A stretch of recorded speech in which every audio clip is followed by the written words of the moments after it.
నమస్తే. కాసేపటి క్రితమే మావోయిస్టు పార్టీ అగ్రనేత గెరిల్లా దళంలోనే ఒక వ్యూహరచన చేసేటువంటి మావోయిస్టు పార్టీలో ఒక పేరున్నటువంటి నాయకుడిగా మావోయిస్టు పార్టీలే ఒక రకంగా ఛత్తీస్గఢ్లో నడిపిస్తున్నటువంటి మోస్ట్ వాంటెడ్గా పోలీసు రికార్డులోకి ఎక్కినటువంటి హిడ్మా కాసేపటి క్రితమే మరణించడం జరిగింది. అధికారికంగా ఆంధ్రప్రదేశ్కి సంబంధించినటువంటి పోలీసులు అయినటువంటి ఆంధ్రప్రదేశ్ డీజీపీ కాసేపటి క్రితమే ప్రకటించడం జరిగింది. సో చాలా రోజులుగా 25 ఏళ్ల క్రితం అజ్ఞాతంలోకి వెళ్ళినటువంటి మావోయిస్ట్ పార్టీ కీలకమైనటువంటి నేత, సో వ్యూహరచన చేసేటువంటి వ్యక్తిగా పేరుగాంచినటువంటి హిడ్మాని కాసేపటి క్రితమే ఎన్కౌంటర్లో చనిపోయిందని అధికారికంగా ధృవీకరించడం జరిగింది. ఇది పోలీసులకి ఒకంత ఉపశమనం అయినప్పటికీ మావోయిస్టు పార్టీకి చాలా తీరనటువంటి లోటుగా మనం భావించవచ్చు. కేవలం హిడ్మా ఒక్కడే కాదు, హిడ్మాతో పాటు హిడ్మా కట్టుకున్నటువంటి భార్య హేమాతో పాటు మరో 4, మొత్తం 6 మావోయిస్టులు చనిపోవడం జరిగింది. 6 మొత్తం ఏదైతే అల్లూరి సీతారామరాజు ఆ జిల్లాకు సంబంధించినటువంటి ఏదైతే మారేడుమిల్లి సంబంధించినటువంటి అటవీ ప్రాంతంలో జరిగినటువంటి పోలీసులకి అండ్ అక్కడ ఉన్నటువంటి ఈ మావోయిస్టులకు జరిగినటువంటి ఎదురుకాల్పుల్లో మొత్తానికి చాలాసార్లు భద్రతా దళాల నుంచి చిక్కి ఆ తప్పించుకున్నటువంటి హిడ్మా ఆయన మొత్తానికైతే మట్టు పెట్టడం జరిగింది. ముఖ్యంగా ఆయన పైన ₹1 కోటి రివార్డు ఉందట. అంటే ₹1 కోటి అంటే ఎన్ని ఆపరేషన్స్లో ఎన్ని కీలకమైనటువంటి ఆపరేషన్లో ఆయన పాల్గొనడం మనకు అర్థమవుతా ఉంది. ఆయనతో పాటు వాళ్ళ భార్య అయినటువంటి హేమ పైన కూడా 50 లక్షలకు పైన రివార్డు ఉంది అంతా కూడా. సో ఒకసారి కనుక ఆయన బ్యాక్గ్రౌండ్ కనుక మనం చూసుకున్నట్టయితే ఆయనే ఛత్తీస్గఢ్ జిల్లా సూక్ష్మ జిల్లా పునపర్తి అన్నటువంటి ఒక మారుమూల ప్రాంతానికి చెందినటువంటి వ్యక్తి. ఆయన పూర్తి స్థాయిలో ఛత్తీస్గఢ్లో ఉన్నటువంటి అడవులు కానీ కర్రెగుట్టల్లో ఉన్నటువంటి అడవుల్లో ప్రతి అణువణువు తెలిసినటువంటి వ్యక్తిగా పేరుగాంచిండు. ఆయన ఒక వ్యూహరచన చేసిందంటే ఇక ఎట్టి పరిస్థితుల్లో తప్పించుకున్నటువంటి అవకాశమే ఉండదట. అంటే వ్యూహరచన అంటే ఎవరిని ఏ విధంగా ఎక్కడ బాంబులు పెట్టాలి, ఎక్కడ ఏ విధంగా ఆపరేషన్ కొనసాగిలా, ఎవరిని ఎక్కడ మట్టు పెట్టాలన్నటువంటి దానిపైన ఆయనకు ఒక పట్టున్నటువంటి నేతగా మావోయిస్టు పార్టీలో ఒక పేరు ఉంది. వ్యూహరచన చేస్తే ఇక ఎవరు కూడా శత్రువు అక్కడి నుంచి తప్పించుకోపోలేడు అన్నటువంటి విధంగా ఆయనకు ఆ రకమైనటువంటి పేరుంది. అందుకని చెప్పేసి చాలా మంది మావోయిస్టులు ఎన్కౌంటర్లో చనిపోయి, కొంతమంది పోలీసులకు లొంగిపోతే, కొంతమంది వాళ్ళకు పోలీసులకు పట్టుబడితే చిక్కి దరిదాపుగా 10కి పైన సార్లు ఆయన పోలీసుల కళ్ళను కప్పి ఆయన అడవిల నుంచి పారిపోయినటువంటి చరిత్ర ఉన్నదని ఆయన గురించి చెప్తా ఉంటారు. ఆయన దొరకడు చాలా అసంభవం, అసాధ్యం అని కూడా ఇప్పటికే చాలా మంది ప్రకటించడం జరిగింది. ఆయన దొరకరు, పోలీసులకి ఎంత టెక్నాలజీ వచ్చినప్పుడు కూడా ఆయన దొరకడు అని చెప్పి చాలా మంది ప్రచారం చేసిండు. కానీ ఏదేమైనప్పటికీ ఈ రోజు జరిగినటువంటి అల్లూరి సీతారామరాజు జిల్లా సంబంధించినటువంటి మారేడుమిల్లి అనేటువంటి అటవీ ప్రాంతంలో కూంబింగ్ నిర్వహిస్తూ ఉంటే వాళ్ళు దొరకడం జరిగింది. సో ఒకసారి కనుక ఆయన సంబంధించినటువంటి ఛత్తీస్గఢ్ జిల్లా సంబంధించినటువంటి పునపర్తి గ్రామానికి చెందినటువంటి ఒక మాస్టర్ మైండ్గా పేరున్నది. ఎవరికి ఇక్కడ ఉన్నటువంటి చనిపోయినటువంటి హిడ్మాకి మాస్టర్ మైండ్ అన్నటువంటి ఒక పేరు కూడా ఉన్నది. 25 ఏళ్ళుగా ఆయన అడవిలోనే ఉన్నాడు. 25 ఏళ్ళుగా అడవి బాటన పట్టిండు. ఉన్నటువంటి తిరుపతితో పాటు ఒక పక్కన ఇక్కడ ఉన్నటువంటి ఈ ఛత్తీస్గఢ్ ఈ పరిసర ప్రాంతాల్లో ఒక పేరున్నటువంటి మావోయిస్టు పార్టీలో ఒక వెన్నుముకగా ఉన్నటువంటి హిడ్మా మాత్రం కాసేపటి క్రితమే ఆయన చనిపోయాడు. ఒకసారి కనుక ఆయనకున్నటువంటి కేసులు ఏంటి, ఆయన చేసినటువంటి ఆపరేషన్లు ఏంటి అని ఒక్కసారి కనుక చూసినట్టయితే ఒకరు కాదు, ఇద్దరు కాదు, ఒకేసారి 72 మంది జవాన్లను ఒకే రోజు ఒకే చోట చంపినటువంటి చరిత్ర ఇక్కడ ఉన్నది.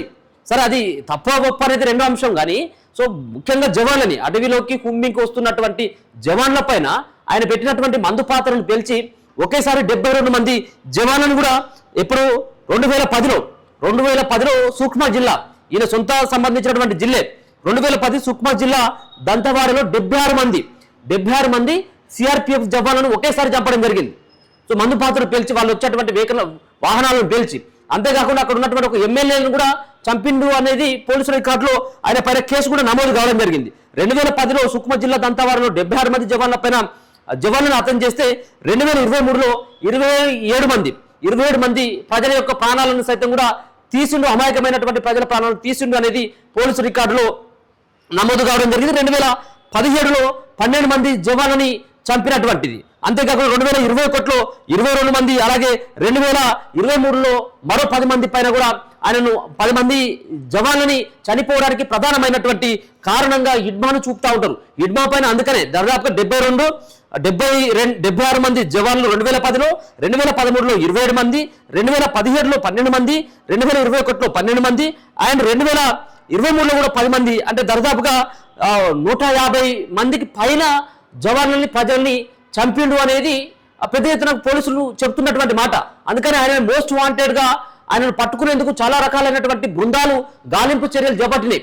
ఆయన ఎట్టి పరిస్థితుల్లో ప్రాణాలతో పట్టుకున్నటువంటి వ్యక్తికి అవసరమైనటువంటి ₹1 కోటి ఆయన పైన ఉన్నటువంటి ఆయన పైన ఉన్నటువంటి రివార్డ్ ఏదైతే ఉందో ఆ రివార్డును సైతం కూడా పట్టించినటువంటి వ్యక్తులకు ఇస్తామని చెప్పేసి ప్రకటించడం జరిగింది. సో మొత్తానికైతే మాత్రం ఈ రోజు జరిగినటువంటి ఏదైతే ఈ దాడిలో మరి ఆయనైతే దొరకడం జరిగింది. పోలీసులకు చిక్కి ప్రాణాలని ఆయనతో పాటు మరో సంబంధించినటువంటి 6 మంది మావోయిస్టులు కూడా ప్రాణాలు కోల్పోవడం జరిగింది. మావోయిస్టు పార్టీలో గెరిల్లా దళానికి నాయకత్వం వహించిండు.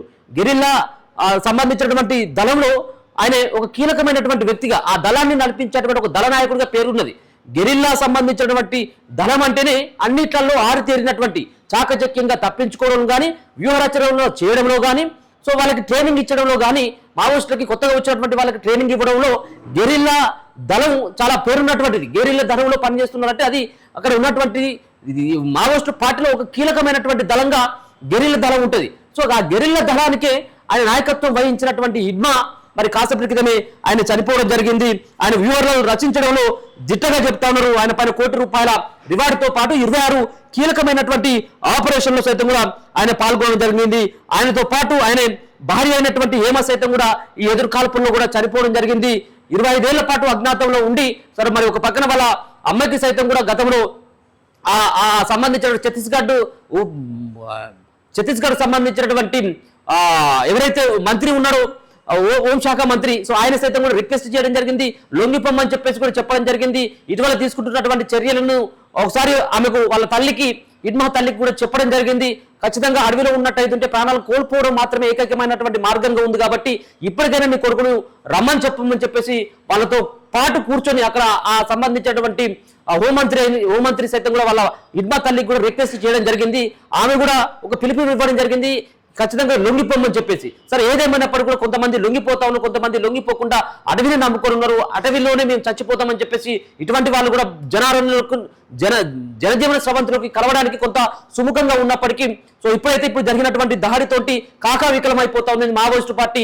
గెరిల్లా సంబంధించినటువంటి గెరిల్లా బ్యాచ్ ఏదైతే గెరిల్లా దళం ఏదైతే ఉందో గెరిల్లా దళంలో పనిచేసేటువంటి వ్యక్తులందరూ కూడా ఇప్పుడు ఈ హిడ్మా చనిపోయిన తర్వాత వాళ్ళ యొక్క తదుపరి చర్యలు వాళ్ళు లొంగిపోవడం మాత్రమే వాళ్ళు ఎంచుకున్నటువంటి, ఎందుకంటే నాయకత్వాన్ని కోల్పోవడం జరిగింది. హిడ్మా లాంటి ఒక మావోయిస్టు పార్టీలో ఉన్నటువంటి ఒక కీలకమైనటువంటి మోస్ట్ వాంటెడ్ గా పోలీసు రికార్డులో ఉన్నటువంటి వ్యక్తి, మావోయిస్టు పార్టీకి కీలకమైనటువంటి ఒక ప్రతినిధిగా ఉన్నటువంటి హిడ్మా లేకపోవడం ఇది మావోయిస్టు పార్టీకి ఒక తీరనటువంటి లోటుగానే చెప్పుకోవచ్చు. ఇక తిరుపతి విషయానికి వచ్చినట్టయితే తిరుపతి సైతం కూడా ఒక లేఖ మొన్న మనం చూడడం జరిగింది, అలియాస్ దేవ్జీ. సో వాళ్ళందరూ కూడా లొంగిపోయినటువంటి మావోయిస్టులకు ఒక హెచ్చరికలు జారీ చేయడం జరిగింది. అంటే వాళ్ళు ఒక పక్కన మావోయిస్టులు లొంగిపోయినటువంటి వాళ్ళకి ప్రజాక్షేత్రంలో శిక్ష తప్పదంటూ వాళ్ళు ఓపెన్ గా వార్నింగ్ ఇవ్వడం జరిగింది. కాబట్టి సో ఇప్పుడు ఉన్నటువంటి మిగిలిపోయినటువంటి వ్యక్తులు జనజీవన స్రవంతిలోకి కీలకమైనటువంటి ఒకరిద్దరు నేతలు ఉన్నారు.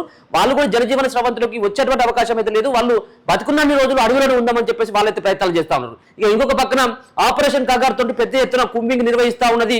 మార్చి 31 వరకు మరి అంతం చేస్తామని చెప్పేసి అమిత్ షా చెప్పడం ఇదంతా కూడా మరి కేంద్ర బలగాల సైతం కూడా పెద్ద ఎత్తున ఉన్నటువంటి ఛత్తీస్గఢ్ కావచ్చు, ఇంకా మిగతా సంబంధించినటువంటి ఈ తెలంగాణ అవుట్స్కట్ లో ఉన్నటువంటి తెలంగాణ సరిహద్దు ప్రాంతంలో ఉన్నటువంటి అటవీ ప్రాంతాలు కావచ్చు, మావోయిస్టులు ఉన్నటువంటి వాళ్ళ జాడను తెలుసుకొని కూంబింగ్ నిర్వహిస్తా ఉన్నారు. ఎదురుకాల్పులు సైతం కూడా చేస్తా ఉన్నారు. కొంతమంది లొంగిపోయినటువంటి వాళ్ళని జనజీవన స్రవంతిలో కలపడంతో పాటు అడవిలోనే నమ్ముకొని వాళ్ళపైన అడవిలోనే ఉందామన్నటువంటి వాళ్ళు ఎవరైతే ఉన్నారో మొండిగా వాళ్ళని చంపడమే ధ్యేయంగా ఇప్పుడు ఆపరేషన్ కాగార్ అయితే కొనసాగుతా ఉంది. ఇదైతే మాత్రం మావోయిస్టు పార్టీకి ఒక తీరనటువంటి దెబ్బగా చెప్పుకోవచ్చు.